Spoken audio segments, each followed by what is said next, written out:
দুই দিনে রাজধানী ঢাকার তাপমাত্রা কমেছে ২-৩ ডিগ্রি, কিন্তু এতে একদমই কমেনি তীব্র গরমের অনুভূতি। বাতাসে জলীয় বাষ্পের পরিমাণ বেশি থাকায় এমনটা হয়েছে। বিকেলে এমনটাই জানালেন আবহাওয়া অফিসের কর্মকর্তারা।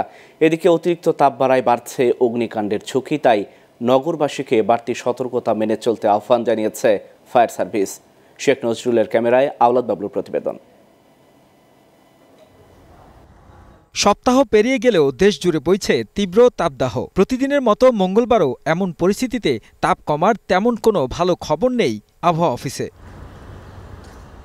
তবে আবহাওয়াবিদরা বলছেন, গত ২-৩ দিনে ঢাকার তাপমাত্রা কমেছে ২ থেকে ৩ ডিগ্রি সেলসিয়াস।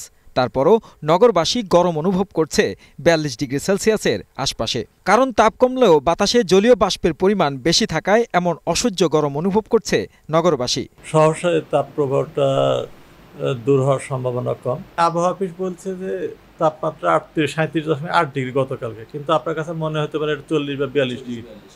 এইটা ফিল তাপমাত্রা, এটা আসলে নির্ভর করে জলীয় বাষ্পের উপরে, বাতাসে জলীয় বাষ্প কি পরিমাণ আছে তার উপর নির্ভর করে। এটা হয়তো কোথাও 40 ডিগ্রি বলছে আবহাওয়া অফিস, কিন্তু বাস্তবে সে ওই জায়গার মানুষ ফিল করছে এটা 44 ডিগ্রি মতো। এটা জলীয় বাষ্প তারতম্যের উপর নির্ভর করে। এদিকে অসহনীয় গরমে অতিষ্ঠ জনজীবনে ব্যবহার বেড়েছে বৈদ্যুতিক ফ্যান, শীতাতপ নিয়ন্ত্রিত সব যন্ত্রের, যা রাত দিন চলছে বিরামহীন।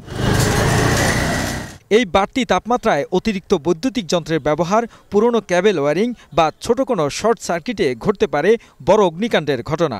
এমন শঙ্কায় বাড়তি পরামর্শ দিয়েছে ফায়ার সার্ভিস। তাপপ্রবাহের কারণে আরেকটা ঝুঁকি বৃদ্ধি পাচ্ছে, সেটা হচ্ছে অগ্নি ঝুঁকি। অগ্নি দুর্ঘটনার যেমন ২০২৩ সালের আমরা যদি রিপোর্টটা দেখি, জানুয়ারি থেকে ডিসেম্বর পর্যন্ত ফায়ার সার্ভিস ২৭,৬২৪টি অগ্নি দুর্ঘটনা মোকাবেলা করেছে। তার মধ্যে সবচেয়ে বেশি দুর্ঘটনা ঘটেছে হচ্ছে বৈদ্যুতিক গোলযোগ থেকে। এটির পরিমাণ প্রায় ৩৫.৫২%। ঢাকায় অপরিকল্পিত নগরায়ন, গাছপালা ধ্বংস, জলাভূমি দখল ও বাতাস প্রবাহের ব্যবস্থা না রেখে ভবন নির্মাণ, এসব বন্ধে কঠোর হওয়ার আহ্বান সংশ্লিষ্টদের। আওলাদ বাবলু, গ্লোবাল টেলিভিশন, ঢাকা।